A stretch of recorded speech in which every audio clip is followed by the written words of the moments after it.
Hello hi नमस्कार welcome to घटगां गाल लिकी यूट्यूब चैनल। आपण मानक पूर्व वीडियो रे देखि सारी कि आमर मंदिर 108 कलश आसी सारी तो तापर आमर एना 3 दिन जाक होची सूर्य पूजा हवा सहित गो पूजा हम सकाल समय रे तापर आमर सबू यज्ञ काम स्टार्ट हो जिवो।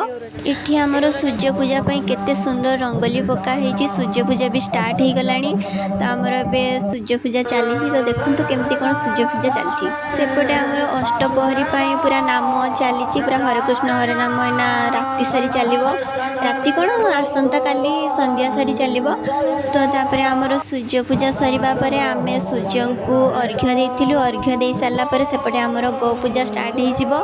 गौ पूजा पई आमर गाय तो निहाती इम्पोर्टेंट आउ मंदिर प्रतिष्ठा पई गाय बहुत इम्पोर्टेंट। गाय होची आमर माँ सम्मान। गाय ठो आमे विभिन्न प्रकार माने उपकारी जिनिस पाई थाउ।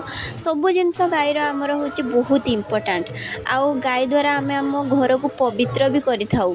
सूर्य पूजा और गो पूजा तो सकाळे सरी जाइछि तो दिन बेला आमर होची नीलचक्र जो आम जगन्नाथ मंदिर रे पुरी जगन्नाथ मंदिर जो नीलचक्र ऊपर लागिछि सेही परी आमर एठी राधाकृष्ण मंदिर रे भी नीलचक्र लगा हबो।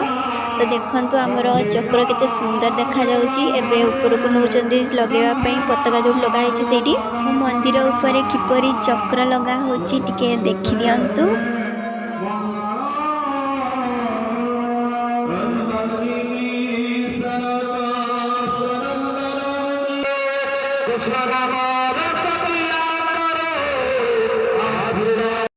नीलचक्र लगे सारिबा परे आमर जो मंदिर रे स्थापन हम राधाकृष्ण मूर्ति ता सहित आमर गरुड़ आ विभिन्न प्रकार ठाकुर मूर्ति अच्छी सेगुड़ा भी माने स्थापन हम।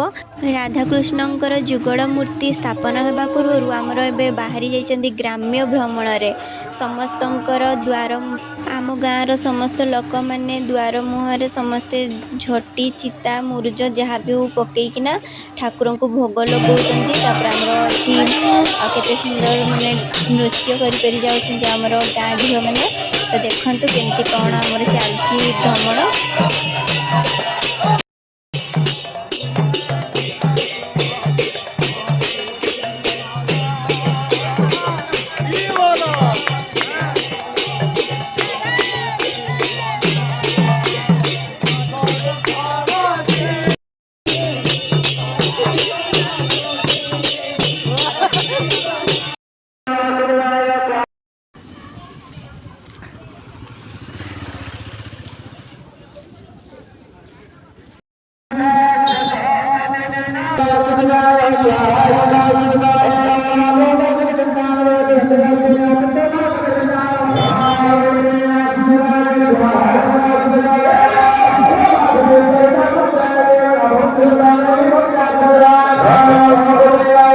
एठी मु भी मध्य आम द्वारे झोटी माने मुरुज पकई देइथिली आ माँ एठी भोग दउछन्ती ठाकुर को।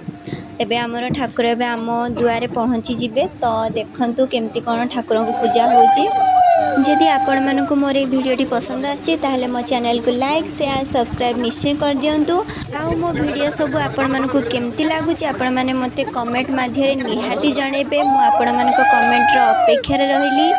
Thanks for watching my YouTube video. धन्यवाद।